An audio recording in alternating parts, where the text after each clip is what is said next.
지난번 말씀 이어서 창세기 말씀을 조금 더 보겠습니다. 창세기 26장이 되겠습니다.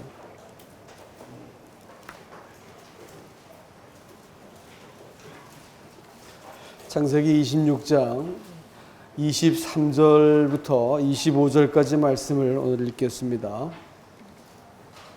창세기 26장입니다. 제가 읽죠. 이삭이 거기서부터 브엘세바로 올라갔더니 그 밤에 여호와께서 그에게 나타나 이르시되 나는 내 하나님 내 아버지 아브라함의 하나님이니 두려워하지 말라. 내가 내 종 아브라함을 위하여 내가 너와 함께 있어 복을 주어 내 자손이 번성하게 하리라 하신지라. 이삭이 그곳에 제단을 쌓고 여호와의 이름을 부르며 거기 장막을 쳤더니 이삭의 종들이 거기서도 우물을 팠더라.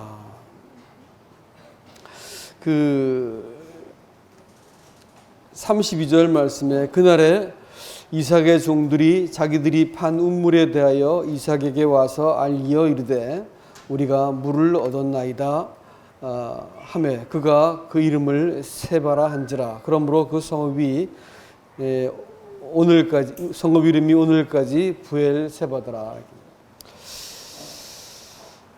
여러분 사람들이 직장에 이렇게 들어가게 되어지면 약속을 하게 되어 있습니다. 그래서 네가 주 5일을 나오고 월급은 얼마를 주고 네가 몇 시까지 나와야 되고 네가 해야 될 과업은 무엇이고 이런 약속들을 정했을 때 약속에 동의하겠습니다 해서 계약을 일단 맺게 되면 그때부터 정해진 약속대로 그 월급을 받고 또 정해진 약속대로 수고해서 그 일을 해야 되겠지요. 그러니까 오늘 저는 이 이삭에 대해서 여러분께 말씀을 드릴 것인데, 이삭이라고 하는 사람은 아브라함, 이삭, 야곱이 있지만 특별히 이삭은 아브라함과 야곱과 달리 하나님의 그 약속을 기업을 물려받은 성도의 전형이다, 이렇게 말씀을 드릴 수 있겠습니다. 아브라함은 믿음의 조상이지요. 믿음을 계시한 사람이었고 창시한 예수님을 따라서 하나님은 그를 통해서 믿음이 어떠할 것이다, 너희가 받을 믿음이 어떠할 것이다 라는 것을 보여주기 위한 그와 같은 사람이었습니다. 믿음의 조상이었어요. 그리고 야곱이라고 하는 사람은 믿음의 실증한 사람이었습니다. 믿음을 증명한 사람이었어요. 그래서 하나님은 같은 이 족장들이었지만 특별히 이삭을 다르게 취급을 했습니다. 정확하게 우리가 갖고 있는 믿음이 시작된 것은 아브라함의 믿음과 비슷한 것이고, 또 우리가 이 땅을 살면서 고단한 인생을 살지만 그러나 그 인생 가운데서 하나님을 경험하고 증명해낸다라는 점에 있어 가지고는 야곱과 비슷합니다. 그렇지만 오늘 가장 중요한 점은 뭐냐면 우리는 하나님의 약속을 받은 사람들이에요.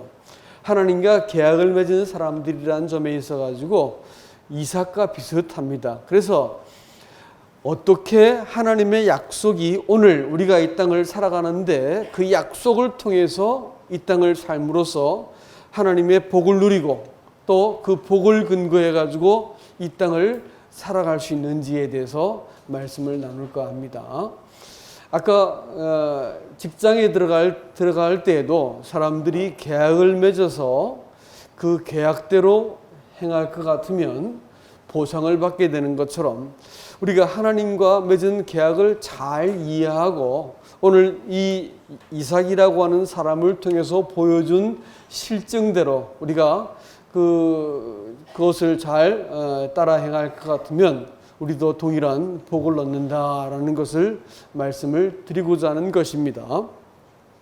첫 번째로 이 야곱이라고 하는 사람은 이삭이라고 하는 사람은 순종하는 것에 믿음의 본을 보인 사람입니다. 그 그리스도인들, 구원받은 그리스도인들의 신앙의 특징을 한마디로 이야기라 하라 할 것 같으면 저는 주저없이 순종이 그 사람의 어떤 신앙의 인격과 신앙의 중심에 있다 이렇게 믿습니다. 왜냐하면 그리스도인들은 얼마나 강한 결심을 하고 얼마나 이 죄를 안 짓는 그런 거룩한 그 삶을 사는가, 이런 것에 그 신앙의 어떤 특징이 있는 것이 아니고, 사실은 그리스도인의 삶이라고 하는 것은 어려운 것이 아니고 여러분 불가능한 것입니다. 아세요? 이거를 먼저 잘 아셔야 되는데, 그리스도인의 삶은 어려운 것이 아니고 뭐라고요? 불가능한 것입니다. 그렇기 때문에 거기에는 사람을 초월한 힘이 사람의 인생에 개입되어야 되고, 사람의 지혜와 능력보다 더 초월한 것이 사람의 인생에 나타나지 않으면 사실은 그리스도인의 삶은 불가능한 것이에요. 그래서 하나님이 내가 너의 삶 속에 이렇게 개입하고 싶어, 개입할 것이야 라고 말씀했을 때 예 라고 말하면서 내 생각과 고집과 또 내 어떤 힘을 내가 자랑하지 않고 거기서 꺾고 순종하고 부인할 때 하나님이 그 사람을 통해서 나타나시는 겁니다. 이런 것이 신앙생활이지, 죄를 덜 짓고, 안 짓는 사람이 없으니까 죄를 덜 짓고 교회 생활 잘하고 교회에서 요구하는 이것저것 잘할 것 같으면 신앙생활한다라는 착각을 하지 않길 바랍니다. 이거 아무리 해도 신앙생활의 수박의 겉을 아무리 핥아댄다 한들 그게 무슨 맛이 있겠습니까? 그렇죠? 마찬가지로 신앙생활의 본질은 언제부터 시작하냐면 자기를 부인하고 자기 안에서 하나님이 생명이 나타나도록 순종할 때부터입니다. 그래서 여러분, 이 아브라함이라고 하는 사람의 믿음은 이삭을 바칠 때 드러났지만, 이삭이라고 하는 사람은 코울릭의 아이가 아니었던 걸 아시지요? 성경학자들의 말에 의하면 18, 19세 정도 되어지는 청년이라고 말했습니다. 그러면 100살이 넘은 아버지 하나 제압하는 것이 뭐가 그렇게 힘들겠어요? 그렇죠? 그 나무짐을 지고 산 언덕에 올라간 그 청년이었으니까 아버지 하나 제압하는 것은 문제가 없습니다. 드디어 이 노인네가 노망이 들었구나 이래가지고 팔다리를 딱 붙들고 아버지 왜 이러십니까 이래가지고 아버지를 눕히든지 이렇게 하면 될 텐데, 그 순순히 그 아버지가 하는 처신대로 자신을 맡깁니다. 여기에서 우리는 이삭의 믿음은 간과되어 있지만 주목해서 봐야 되는 것이에요. 이삭이 아버지가 하는 일들을 보았고, 또 죽은 자와 같은 그 몸에서 아버지가 100살이 되었을 때 자기를 낳은 것을 이야기를 들었습니다. 그리고 그 아버지의 하나님을 똑똑히 보았기 때문에 죽은 자를 살리시는 하나님이라는 것을 이삭이 믿었을까요? 믿지 않았을까요? 믿지 않았는데 어떻게 그 죽음의 자기를 내어놓겠습니까? 사실은 이삭의 믿음은 간과되어 있지만 이삭이 순종하는 믿음을 갖고 있었습니다. 그렇기 때문에 자기를 내어주고 누구를 얻었습니까? 하나님이 준비하신 그 양을 얻었죠. 그것은 바로 예수 그리스도를 의미하는 것입니다. 여기에 믿음의 정확한 원리가 드러나 있습니다. 우리가 우리 자신을 마치 죽을 것 같은 그런 상황 속에서 내가 손해보고 내가 바보가 되어지고 나한테 실제적인 위기가 온 것 같을 때 내가 믿을 것이냐, 내 힘을 의지할 것이냐, 상황을 내가 내께로 타개할 것이냐, 하나님은 믿음을 의지해서 하나님을 내가 기다릴 것이냐라고 하는 것은 늘 우리 인생에서 결정을 해야 될 만한 상황들을 자꾸 만나게 하셔요. 그럴 때 내가 자기 자신을 죽음에 내어놓고 하나님이 보시는 대로 나 자신을 이렇게 내어주는 이 순종을 해보지 않으면 나이가 잔뜩 먹고 흰머리가 희끗희끗해도 여러분 여전히 하나님의 나라에 대해서는 경험하지 못한 사람이 됩니다. 약속의 자식으로 인생을 살아보지 못했다라고 하는 것입니다. 하나님의 능력과 지혜와 이 힘이 사람 속에서 나타나는 이 영광스러운 경험들을 해보지 못한 채 그저 철없이 교회를 왔다 갔다 하면 늙어버렸다는 뜻이 되는 것입니다.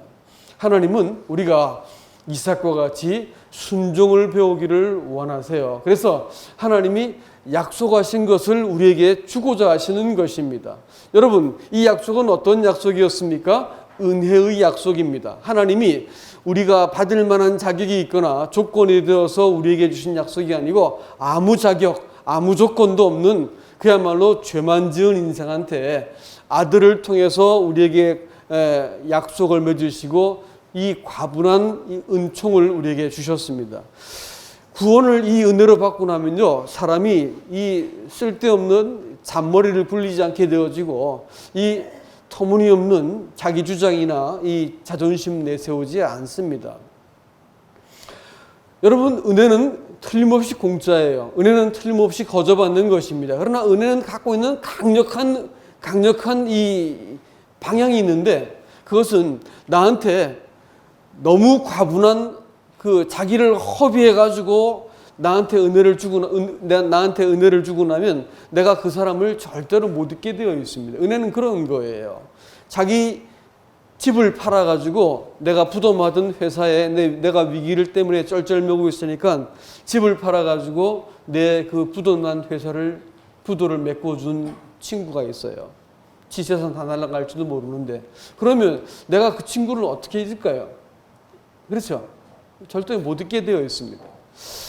사람이 예수 그리스도의 십자가의 은혜라고 하는 그것을 내가 스스로 구원할 만한 사람이고 내 인생은 내 스스로 챙겨갈 만한 것인데 하나님 날 구원해 줬다니까 그냥 뭐 감사한 일이네 이러고 믿은 사람들하고 내가 어쩔 수 없는 죄인이었고 하나님 보시기에 또 내 양심이 나를 어느 날 문득 들여다봤더니 세상에 이렇게 추악하고 이렇게 더러운 인생을 하나님이 그 피로 그 아들의 피로 나를 구원하셨구나 이렇게 알고 나면 하나님이 평생 내가 그분과의 관계는 절대 못 잊어버리는 거예요. 은혜라고 말하는 것은 사람으로 하여금 하나님과 관계를 맺게 만드는 강력한 이 힘이 있습니다. 그래서 은혜로 구원을 받고 나면 하나님과 관계가 명료해지게 되어 있습니다. 그 다음에 이 은혜가 약속으로 주어졌다 할 것 같으면 약속은 뭘 불러낼까요? 행동을 불러내요. 그래서 우리 늦잠꾸러기 아들이 누구란 말은 하지 않겠습니다만 정말 늦잠꾸러기야.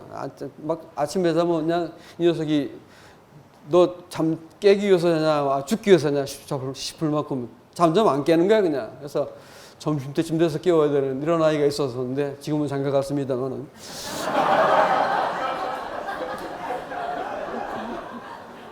직장을 들어가더니 새벽같이 깨버리는 거예요. 그래가지고 딱딱 나가는 거예요. 어떤 데 저희가 늦잠 잘 때가 있는데 뭐 칼같이 깹니다. 그래가지고 딱 가요. 왜 그럴까요? 약속이야. 회사하고 약속해서 그런 거예요. 약속이라는 것은 뭘 부른다고요? 행동을 불러요. 행동을. 그렇죠?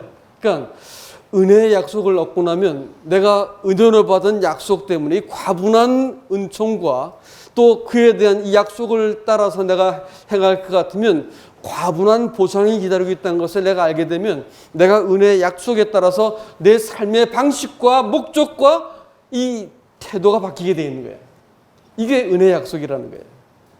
이것을 우리는 이삭을 통해서 볼 것 같으면 그는 이 순종을 통해서 이것을 우리에게 보여주었습니다. 이삭을 향해서 아브라함에게 한 약속이 이렇게 이어져 가는데 그 약속이 뭐냐면 하나는 땅을 두고 너에게 이 땅을 주겠다라고 말씀하신 땅을 두고 한 약속이 있고요. 또 하나는 뭐라고요? 그 자손을 두고 한 약속입니다. 그래서 이삭이 넘겨받은 약속은 두 가지인데 땅에 대한 약속과 또 뭐라고요? 자손에 대한 약속입니다. 먼저 땅에 대한 약속을 얘기해 보면요. 땅은 그 기업을 말하는 것이고 그 기업은 어디 안에 있을까요? 약속 안에 있습니다. 그렇기 때문에 우리가 이 그리스도를 통해서 하나님께서 주신 약속 안에 잘 머물 것 같으면 우리가 그날에 우리 하나님께 받을 보상이 우리의 상상을 초월하는 커다란 것이다라는 것을 성경은 자꾸 말하고 있습니다. 그래서 이 땅을 주시겠다라고 말하는 것은 오늘날 그 신약 성경의 의미로 놓고 볼 것 같으면 그것은 그리스도 안에 주신 우리에게 기업으로 주신 그 약속에 머물거라라고 하는 말씀이라는 것을 우리가 먼저 기억을 하셔야 됩니다. 그래서 아브라함한테는 그 애굽을 떠났을 때 하나님께서 허락을 하세요. 그래가지고 애굽에서 이 고생을 하고 또 애굽에서 이렇게 부끄러움을 당하기도 하고 그러면서 애굽으로부터 이렇게 올라오는 그 과정을 통해서 믿음을 보여주시는 이런 일들을 하세요. 또 심지어는 야곱 같은 경우는 아예 애굽에 내려가 살아라 이렇게 해가지고 가솔들을 몽땅 데리고 애굽에 가 살게 만드세요. 그것은 왜냐하면 그로부터 400년 후에 하나님이 이스라엘 백성을 애굽에서 구원해서 노예 상태에서 구원하시는 구원의 전형을 보여줘야 되기 때문에 야곱은 내려가는 것을 허락하세요. 근데 절대로 허락하지 않은 사람이 있었습니다. 누구예요? 이삭이었습니다. 왜 그럴까요? 이삭은 약속을 유업으로 받은 성도의 모형이라 그랬죠. 그렇기 때문에 성도는 절대로 이 약속하신 그 약속의 지경을 넘어가서는 안 되는 거예요. 그래서 이 다윗이라고 하는 사람도 하나님이 그 땅을 그에게 주셨고 왕으로 주셨는데 그 땅을 벗어나 버렸어요. 사울이 자꾸 괴롭히니까. 그랬더니 정말로 부끄러운 일을 당하게 하시지요. 성도는요, 죽었다 깨도 깨어지지 않는 약속을 받았어요. 그것은 은혜의 약속입니다. 은혜는 사람이 내가 임마 너 할 만치 했다. 너 기다릴 만큼 기다렸거든. 너 이게 뭐냐? 야, 우리 없던 걸로 하자. 약속, 우리 계약 없던 걸로 하자. 이렇게 안 하신다는 겁니다. 왜냐하면 그 약속은 은혜의 약속이기 때문에 우리가 엎어진 그 자리까지 하나님의 은혜는 더 깊이 손이 내려와가지고 우리를 딱 붙들고 있는 것이기 때문에 은혜로 맺은 약속은 깨어진다, 깨어지지 않는다. 깨어지지 않는다는 거예요. 그래서 이 약속을 우리에게 주셨어요. 그렇기 때문에 이 땅에 관한 약속에 대해서는 우리가 계속해서 그 안에 거기만 하더라도 하나님께서는 우리에게 놀라운 보상을 주신다는 것을 기억하시기 바랍니다. 그래서 약속 안에서 우리가 어떻게 행할 것이냐, 다 같이 고린도 전서를 잠깐 보시겠습니다. 고린도 전서 12장 말씀입니다. 고린도 전서 12장. 성경을 바꿨더니 속도가 늦네. 12장 18절 말씀입니다. 고린도전서 12장 18절. 누가 큰 소리로 한번 읽어주시겠어요? 고린도전서 12장 18절. 그러나 이제 하나님이 그 원하시는 대로 각 지체를 각각 몸에 드셨으니. 예, 하나님은 우리가 그리스도의 약속 안에 머물게 있기를 원하는데 그것은 구체적으로 뭐냐면 교회 안에 머물기를 원한다라는 뜻입니다. 지역교회요. 교회 안에 머물렀는데 하나님은 교회 안에서 그 부르심대로 각각 그 지체를 원하시는 자리에 두세요. 그래서 그 일을 하게 하시고 그 자리에서 그 역할을 하게 만드신다고 하는 겁니다. 그러니까 교회를 생각해 보면 나는 어떤 자리에서 무엇을 하고 있는가라는 것을 떠올려 보셔야 되는 것입니다. 가만히 두었더니 30대들이 오밀조밀 모이더니 이렇게 찬송도 부르고 이제 앞으로 일을 하겠다 그래요. 자식들이 커가니까 알아서 자기 일들을 척척 찾아가는 것을 봅니다. 여러분, 교회는요, 누가 이렇게 저렇게 해라 막 이렇게 조직을 하지 않아도 사실은 철들고 나이가 먹기 시작하면 이게 이제 자기 역할들을 찾아가게 되어 있는 것입니다. 근데 이것을 내가 발견하면 인생을 허비하지 않는데 발견하지 못하면 괜히 폼 잡고 소리 질러대고 미루는데 사실은 아무것도 하는 게 없어. 가만히 들여다보면. 이러고도 얼마든지 교회에서 내가 뭘 하고 있다. 내가 이런 지위에 있다라는 생각을 할 수 있는 착각을 합니다. 그렇지 않습니다. 하나님은 자기의 기쁘신 뜻대로 우리를 각각 그 처소에 두셔가지고 그 역할을 하게 하셨다는 것을 기억하셔야 됩니다. 그리고 약속 안에 머물렀다라고 말하는 것은 하나님의 보호 아래 있다고 하는 것을 말합니다. 그래서 에베소서 6장 13절 말씀에서는 우리가 하나님께서 이 땅을 살면서 거룩한 싸움을 다 싸우게 하신 이후에 우리를 서게 하기 위해서다 이렇게 말했습니다. 그리스도인들이 사실은 얼마큼 대단한 무엇을 이룬다는 것보다 더 중요한 것은 그 자리에 늘 서 있는 거예요. 인도하는 사람 중에 한 사람으로서 이렇게 앞에 나와서 이렇게 보면 그 사람이 앉았어야 될 자리에 안 보이면 마음이 이렇게 참 쓸쓸하고 슬프고 근심스럽고 그렇습니다. 그렇다고 전화해가지고 왜 안 나오니 이럴 수 없어가지고 기다리긴 하는데 여러분 참 그렇습니다. 주님께서도 그럴 거예요. 우리가 서 있는 자리가 있습니다. 그 자리 우리가 머무르고 지켜내야 될 자리가 있어요. 그 자리만 잘 지키세요. 더 갈 것도 없고 더 할 것도 없습니다. 거기까지 우리가 그리스도 예수의 날에 어느 날 주님께서 오셔가지고 우리를 다 거두실 때 그 자리에 거기에 그 형제 그 자매가 거기 계시면 되는 거예요. 거기까지 주님 주신 자리에 잘 머물 수 있기를 주님의 이름으로 축복합니다. 두 번째로 그가 약속에 머물기 위해서 그가 한 일이 있어요. 그것은 뭐냐면 우물을 확보하는 것이었습니다. 그래서 그가 판 우물이 세 가지가 있는데 첫 번째는 아브라함, 그 아비로부터 물려받은 우물이 있었습니다. 그래서 그 아비가 판 우물을 확보해서 거기서 물을 얻었어요. 여러분 광야에서 물을 얻는다라고 하는 것은 농사를 짓겠다, 또 목축을 하겠다고 하는 의미입니다. 광야에서 물이 없으면 그냥 죽는 거예요.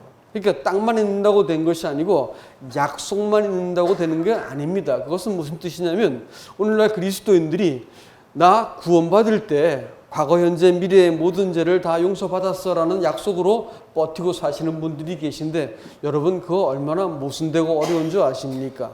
신앙은 그런 문제가 아니에요. 신앙은 약속 안에 있는 우물이 있는 것입니다. 샘이 있어요. 신앙생활에서 아까 하나님이 개입하는 것이 있다 그랬죠. 마찬가지로 그걸 다르게 표현하면 신앙생활에서 내 삶을 지탱할 그 어떤 우물이 샘 같은 것이 있어요. 그래서 그것은 나로 하여금 삶의 동기를 주시고 나로 하여금 어떤 무엇을 행할 수 있는 힘과 지혜를 주시는 이렇게 마르지 않는 샘이 우리 안에서 이렇게 솟아난단 말이에요. 근데 이 샘을 발견하지 못하면 농사가 뭐고 아무것도 없는 거예요. 신앙생활을 껍데기처럼 할 수밖에 없어요. 그렇지만 이 샘물이 있으면 내가 있는 그 자리에서 하나님이 그 일을 행할 수 있는 힘을 주시고요. 자식을 키울 수 있는 힘도 주시고요. 예? 또 하나님을 섬길 수 있는 힘도 주시고요. 직장에서 여러 가지 부딪히는 문제들을 내가 감당할 수 있는 힘도 주시고요. 내가 하나님의 아들처럼 살 수 있는 힘을 주신다는 거예요. 여러분 이 샘물을 발견하지 못하고 예수 믿는 거 다 가짜입니다. 다 거짓된 거예요. 그러니까 신앙생활은 어디에서 네가 물을 얻는가에 따라서 신앙생활이 딱 갈려버리는 것입니다. 여러분 이 평생 동안 육신이 우세했던 야곱이라는 사람이 판 우물에서 물을 길어먹고 살고 있던 여자가 누군지 아세요?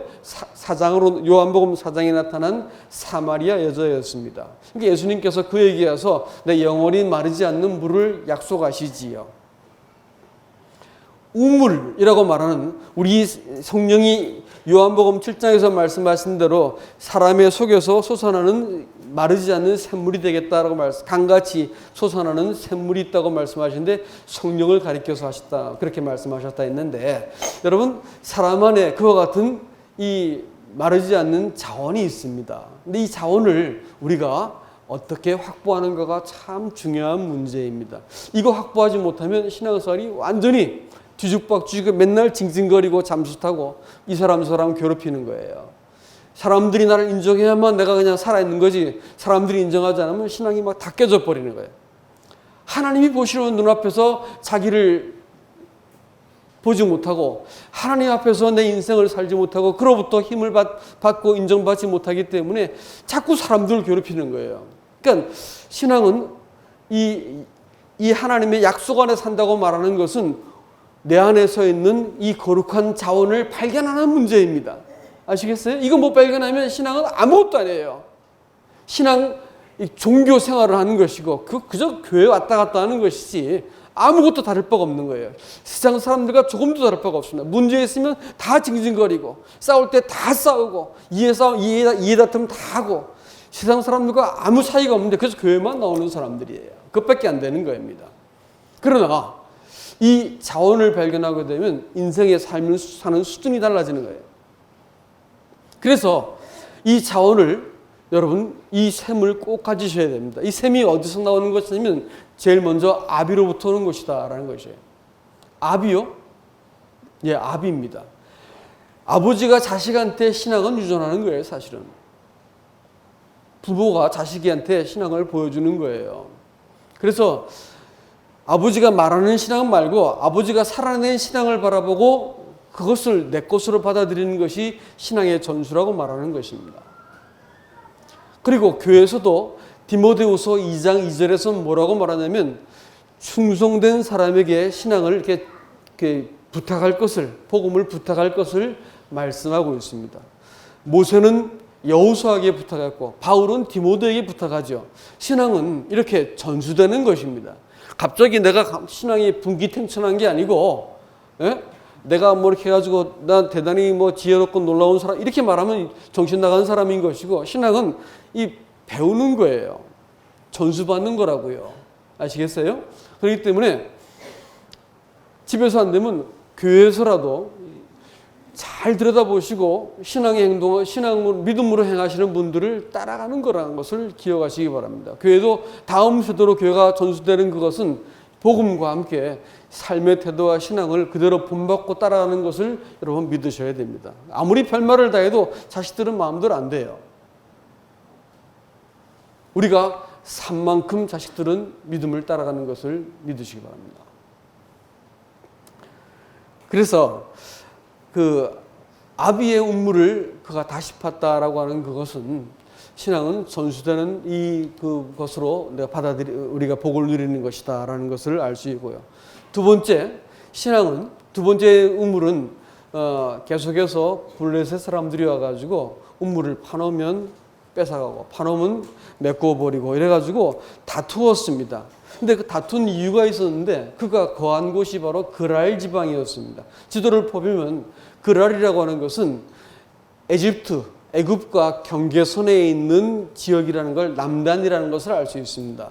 그러니까 애굽과 가장 가까운 지역이 그랄인데 왜 하필 하나님의 사람 이삭이 거기에 거했을까요? 먹고 살만해서 그렇습니다. 하나님이 약속한 장소는 하나님이 권고하시는 땅이기 때문에 하나님께 충성할 때 하나님과 약속에 대해서 충실할 때 하나님이 그 땅에 우로를 그치지 않게 하시고 하나님이 권고하시는 땅이기 때문에 이른 비와 늦은 비를 주셔가지고 그 땅을 풍성케 하시는데 이제 흉년이 지니까 내려와서 마침내 어디까지 가냐면 애굽 옆에까지 간 거예요. 그러니까 거기에서는 아무리 우물을 파도 그 우물은 내 것이 안 되었습니다. 다 뺏겼어요. 그리스도인들은 믿음의 수준은 누가 결정한 걸까요? 그리스도인들의 신앙의 수준은 누가 결정하는 거예요? 하나님이 결정해? 부모가 결정해? 누가 결정해? 본인이 결정하는 거예요. 어디까지 내가 순종할 것이고 어디까지 믿을 것인지는 내가 결정하는 거예요. 내가 아무리 말에 구호가 많다고 내가 뭐 믿음이 좋은 척해도 내가 결국은 내 마음에서 내가 어디까지 믿을 것인지는 내가 결정하는 거예요. 어디에 머물 건지를 이삭이 결정했다고요. 그가 그랄에 머물렀더니 계속해서 그가 판 우물을 사단이 뺏어가는 거예요. 신앙에 자꾸 위기가 많고 자꾸 시험이 들고 여기저기 문제가 일어나고 대적이 일어나서 나 괴롭게 하는 이유는 딴 데 있는 게 아니에요. 지금 서 있는 자리가 좀 잘못되었어. 조금 더 가야 돼. 여러분 생각할 때 마귀가 나를 괴롭게 합니다 이렇게 말하는데 여러분 그렇지 않습니다. 마귀는요 제한된 역할만 해요. 아세요? 마귀는 우리를 그 그랄 땅에 머물지 못하고 약속한 그 땅으로 갈 수 있도록 약속한 그 약속의 한 복판에 설 때까지 계속 우리를 밀어 세우는 거예요. 그러기 위해서 우리 인생을 고단하게 만듭니다. 괴롭게 하죠. 인생이 고단한 이유는 딴 데 있는 게 아니에요. 우리를 하나님께서 하나님이 약속한 그 자리 한 중앙에 설 때까지 우리를 계속해서 몰아세우는 것이라고요. 그래서 사단의 역할은 거기로 제한됩니다. 그가 전능한 힘이 있는 것이 아니고요. 우리로 하여금 하나님의 약속에 딱 설 수 있을 때까지 약속하신 그 자리에 서지 못하고 하나님의 자식같이 행동하지 못하는 그 자리에서 내가 처세를 하고 세상에서 살고 적당히 하나님과 세상 사이에서 내가 적당한 자리를 딱 취하고 있을 때 사단은 우리를 가만히 두지 않고 자꾸 괴롭히는 겁니다. 단호하게 하나님께서 약속한 그 자리로 옮겨갈 때까지 이 싸움은 멈추지 않는 것을 믿으십시오. 하나님은 자기 자신을 전부를 내어주고 우리를 오롯이 소유하신 그 관계 속에서 우리를 만나고자 하세요. 또 우리 자신도 온전히 우리 생애를 하나님을 통해서 살기를 원하신다는 것을 여러분 기억하시기 바랍니다. 이걸 가지고 영생이라 부르는 것이지 내 죄에 구원받았으니까 이제 적당히 살면 구원을 받을 거야. 이렇게 생각한다 할 것 같으면 그것은 이 구원하신 영생을 관계를 맺기 위해서 찾아오신 하나님을 모욕하는 것입니다. 그렇게 살면 하루가 지나고 일주일이 지나도 하나님과 아무 관계없는 하루가 지나고 일주일이 지나갈 거예요. 아무 일이 일어나지 않고 일주일이 지나간다고요. 그러나 이 하나님, 내 인생을 오롯이 소유하기를 원하시고 내 인생을 통해서 살아내기를 원하시는 하나님이 내가 그분을 아버지라고 모신다고 할 것 같으면 내 생애는, 내 인생의 이 중심축은 어디로 옮겨가야 될까요? 주님께로 옮겨가야 됩니다. 주님과 교회가 내 삶의 중심이 되어가는 것이 여러분 이게 신앙입니다. 그렇게 되어 있지 못했기 때문에 자꾸 문제가 생기는 거예요. 그라일 지방에서는 어떤 우물을 파도 그것은 그의 소유가 되지 못했습니다. 마침내 그가 우물을 피해가지고 이제 가나안 가까운 쪽으로 우물을 팠더니 하나님께서 더 이상 싸움을 멈추게 하세요. 보통 보세요. 오늘 읽었던 본문의 말씀이 그랬죠. 보통은 가가지고 우물을 이렇게 파가지고 우물이 생기면 거기에 뭘 지어요? 집을 지어요. 장막을 짓습니다. 그리고 나서 뭐 할까요? 예배를 드리죠. 그런 순서였습니다. 근데 이 마지막 때는 순서가 바뀐 거 아세요? 오늘 26장 말씀은 순서가 바뀌었습니다. 본문 한번 보세요. 26장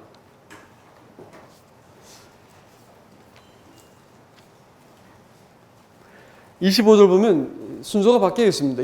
25절 보세요. 이삭이 그곳에 제단을 쌓고 여호와의 이름을 부르며 거기 장막을 쳤더니 이삭의 종들이 거기서도 우물을 팠더라. 이렇게 말하죠. 이 순서가 굉장히 중요합니다.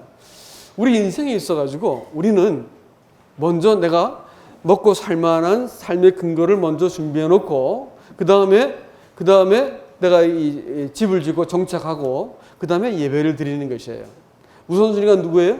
내 삶이 먼저예요. 그러나 오늘 이 더 이상 이 빼앗기지 않는 우물을 갖게 되어지는 이삭이 보여준 행동은 달랐습니다. 먼저는 뭐예요? 먼저는 예배를 드리기 위해서 올라가서 제사를 드립니다. 그러니까 하나님과 가장 이 교제를 하기 좋은 장소를 확보했다고 하는 것이죠. 여러분, 교회 근처로 우리가 이사를 와야 되는 이유, 분당이라서 제가 이렇게 요구는 잘 못하겠지만 할 수만 있다면 교회 근처로 오셔야 됩니다. 교회 근처로 오기 좋은 곳으로 여러분 오셔야 돼요. 그래서 교회 근처에 내가 머물기 시작하는 것은 큰 복이 됩니다. 그래서 먼저는 하나님과의 관계, 예배를 드릴 수 있는 처소를 확보했습니다. 이 예배를 먼저 드리기 시작했고, 그 다음에 거주지를 옮기죠. 그 다음에 뭐였어요? 그 다음에 내가 먹고 사는 문제를 해결했습니다. 우물을 내가 파기 시작했다는 것이죠. 순서가 바뀌어버렸어요. 그랬더니 하나님께서 그 맹세의 우물이라고 하는 이 부엘세바를 허락해 주신 것을 알 수가 있습니다. 신앙생활의 원리가 그래요. 이걸 자꾸 뒤집어서 하나님 왜 나 안 도와주십니까? 뭐 이렇게 말씀하시는 분들이 계신데 그거는 사실 순서가 바뀐 겁니다. 하나님을 예배하는 것이 먼저고요. 그 다음에 내 삶의 중심이 그걸로 옮겨가야 되는 것이고 그 다음에 하나님께서 내가 먹고 살 문제도 해결해 주시는 거예요. 하나님이 먼저야. 이 순서가 바뀌어 버리니까 하나님께서 나한테 복을 주시기가 어려운 것입니다. 내 인생을 통해서 자기 영광을 보여주고 싶은데 맨날 하는 짓이 뭐예요? 자기끼리 늘 먼저야. 그러니까 하나님께서 자기 영광을 그 사람을 통해 보여줄 이유가 없는 거지. 그래서 늘 신앙생활이 어려운 겁니다. 그렇게 세월이 지나도 하나님을 경험하지 못하는 이유는 하나님 먼저가 아니라서 그래요. 두 번째로 이제 말씀을 맺어야 시간이 벌써 다 됐는데 씨에 대한 약속을 이렇게 빨리 말씀을 드리겠습니다. 여러분, 아브라함에게 약속하신 이후로 긴 세월이 지나고 나서 2000년이 지나고 나서 예수 그리스도를 통해서 그 약속이 성취가 됩니다. 네 씨로 말미암아 그 천하 만민이 구원을 받겠다고 말했지만 사실은 그 씨를 통해서 누구도 구원받냐면 아브라함 자신도 구원을 받는 거였어요. 족보가 새로운 족보예요. 보통 아비로부터 족보가 내려가잖아요. 근데 지금 여기서 말하고 있는 것은 이상한 족보입니다. 자기가 낳을 자식 그 후손 때문에 자기도 구원받는 그런 족보야. 희한하죠. 그 족보에 대해서 말씀하셨어요.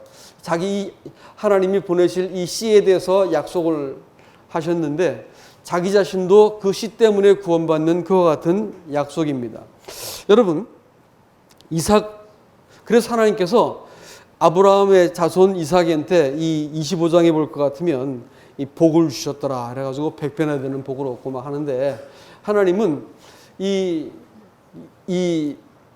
씨가 어떻게 그 다음 세대로 넘어가는가에서 굉장히 관심이 많으세요. 아브라함이 이삭한테 넘기고 이삭이 야곱에게로 넘어가는 이런 과정들을 가지면서 이 구원자가 이 땅에 오시는 것을 보여주었지 않습니까? 그렇죠? 근데 이것은 무엇을 의미하는 것이냐면 우리들의 세대에서 우리들의 자식들의 세대로 우리의 믿음이 전수되는 것을 말하는 것이고요. 또 우리들을 통해서 다른 사람에게 예수 그리스도가 넘겨지는 것을 말하는 것이에요. 그러니까 교회가 더 이상 복음에 대해서 생뚱맞다. 복음을 전하지 못한다. 그러면 교회가 끝난 겁니다. 그리고 저주받은 거예요. 하나님의 약속에 대해서 관심이 없었던 에서는 하나님의 계보에서 아예 파버렸습니다. 계보에서 제외돼 버렸어요. 그렇죠? 야곱이라고 하는 사람은 하나님의 약속을 받았을 때 제 힘으로 어찌해 보겠다고 했기 때문에 인생이 고단한 사람이었습니다. 이삭이라고 하는 사람은 어떤 사람이냐면 하나님이 약속이 주어졌는데 약속에 대해서 태만한 사람이었어요. 오늘날 그리스도인의 모습을 아주 잘 보여주고 있다고 생각합니다. 우리가 약속을 받았는데 약속에 대해서 태만한 사람들이에요. 하나님은 약속을 받은 자기 백성이 어떻게 처신하는지를 유심히 보세요. 이 약속에 따라서 어떤 행동이 일어나는지를 보신단 말씀이에요. 직장에서 계약을 맺고 나면 그 직원이 잘 나와서 임무를 수행하는지를 보고 판단하듯이 그렇게 하는가 그렇게 하지 않는가를 잘 본다는 것입니다. 근데 이 이삭은 이 약속을 태만히 한 사람이었습니다. 그래서 이 약속을 자기 자식에게 물려줘야 되는데 분명히 하나님이 작은 자가 큰 자가 작은 자를 섬기리라 해가지고 야곱에게 하나님의 이 계보가 옮겨진다는 것은 알았습니다. 그럼에도 불구하고 이 야곱이 아닌 에서에게 이 장자권을 물려주려는 이 터무니없는 짓을 벌이지요. 이 일이 여러분 바보라서 이렇게 멍청한 짓을 한 것 같습니까? 그런 것이 아닙니다. 여러분 에서하고 그 야곱하고의 차이는 뭐냐면 사실은 에서는 약속의 자식이고 야곱은 에서는 이 육신으로 난 육신을 상징하는 존재입니다. 우리가 사실은 신앙생활의 방점을 어디에 찍냐면 우리 육신에 자꾸 찍으려고 든다는 것이에요. 우리가 잘 되고 잘 먹고 살고 또 건강해지고 부자가 되어지고 척척 시험도 잘 붙고 이런 사람 되는 것에도 관심을 갖고 있지요. 사실은 에서를 좋아합니다. 그러나 하나님의 말씀은 하나님의 약속은 에서가 아니고 우리에 있는 속에 있는 사람이에요. 약속으로 난 자식, 우리가 하나님을 대면해야 될 사람들을 우리가 더 관심 있게 봐야 되는데 이 에서가 그것을 실패합니다. 그래가지고 이삭에게 그걸 넘겨주려고 해요. 근데 알고 보니까 하나님의 손이 리브가를 통해서 움직이시죠. 그래가지고 누구한테 가요? 야곱에게 갑니다. 나중에 에서가 음식을 해갖고 와가지고 아버지 와서 저 축복해 주세요 왔어요. 그랬더니 이삭이 여러분 이게 26장에 볼 것 같으면 27장에 볼 것 같으면 깜짝 놀라가지고 막 힘이 떨었다 이렇게 말했습니다. 본문을 보니까 그 원어를 비교하니까 이건 그냥 떨었다가 아니고 와들와들 떨었다는 거예요. 와들와들 떨었다는 거예요. 왜 그랬을까요? 자기가 자기의 기호에 따라서 자기의 어떤 싫고 좋고 좋음에 따라 가지고 마땅히 해야 될 넘겨줘야 될 이 약속을 잘못 넘겨준 것이죠. 그러니까 이게 자기가 커다란 이 잘못을 저지른 걸 깨닫고 깜짝 놀라는 거예요. 그리고 나서 그 에서가 와가지고 음식 들고 와가지고 막 울고 아버지 나 약속 빨리 축복해 주세요 해도 절대로 자기가 무시당하고 속은 이 분노도 있었음에도 불구하고 절대로 그 에서에게 축복을 해주지 않습니다. 그러니까 이 그리스도인들은 자빠져도 실패를 해도 제대로 자빠지죠. 누구한테 자빠져요? 실패해도 하나님 편으로 자빠지는 거야. 그래가지고 그 실패한 것을 가지고 제가 번복하지 않고 그대로 받아들입니다. 여러분, 저는 이제 말씀을 한마디만 하고 마치겠습니다. 뒷얘기를 자세하게 하려고 하니까 시간이 안 되네. 복음 전하지 못하는 이 불임 세대, 우리 시대가 지나고 나면 교회 문을 닫아야 되는 이런 교회를 만드는 것은 죄 짓는 겁니다. 그래서 우리는 어느새 복음은 내가 구원받을 때 받았던 걸로 여기고 말고 복음을 말할 줄도 모르고 들을 기회도 별로 없고 또 별로 관심도 없고 내가 구원받은 것이니까 이렇게 말하는데 아닙니다. 오늘도 말씀드렸지만 이 복음은 성경 전체를 관통하는 뼈대와 같은 거예요. 복음을 잘 모르면 신앙생활엔 내용이 없어집니다. 그래서 앞으로 그 복음을 더 자주 교회가 들을 수 있는 기회들을 만들어야겠어요. 그래서 어린 사람들은 우리의 자녀들도 마찬가지고 새로 믿은 사람들도 그렇고 복음이 무엇인지를 폭넓게 성경을 관통하는 어떤 주제를 가지고 복음에 대해서 폭넓게 좀 더 많이 잘 들을 기회를 꼭 드려야겠습니다. 그리고 이미 믿은 분들도 내가 머리로 아는 것하고 하브루타 유대인들의 교육 방식이라 그러죠.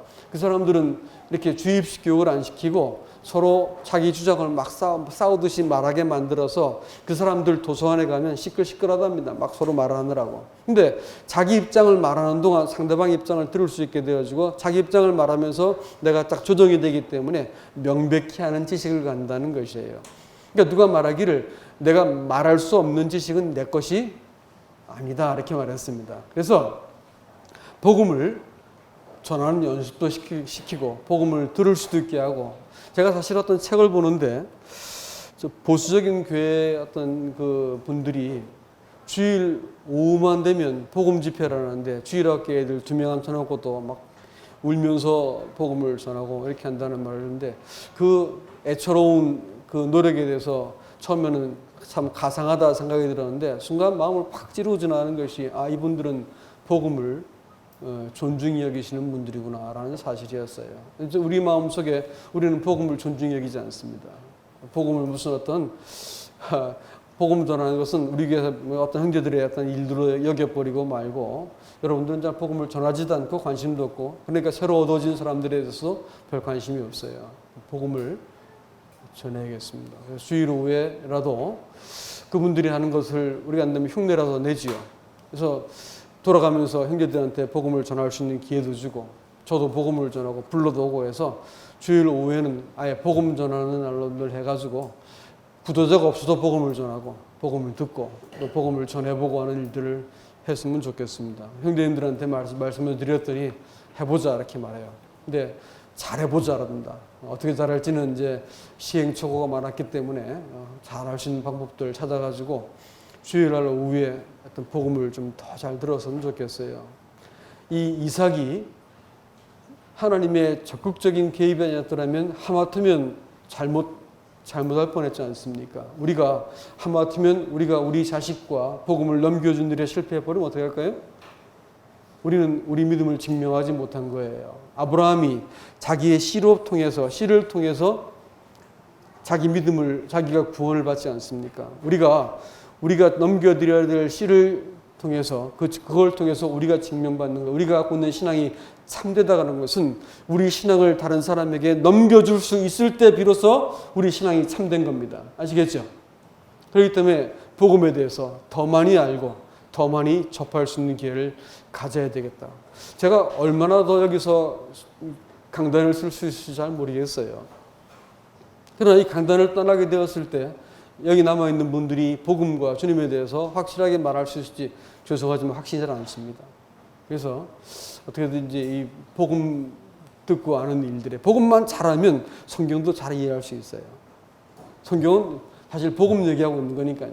그래서 이 일들을 꼭 하길 원합니다. 그래서 여러분들이 약속 안에 머물고 교회 안에 머물고 또 그 안에서 성도의 교제 들려지는 말씀, 내가 펼친 이 성경 앞에서 우리가 마르지 않는 샘을 발견할 수 있기를 바라고요. 또 이 복음을 다른 사람에게 넘겨주는 이 일들에 우리가 온 교회가 한 마음으로 수고할 수 있기를 주님의 이름으로 부탁합니다. 이상입니다.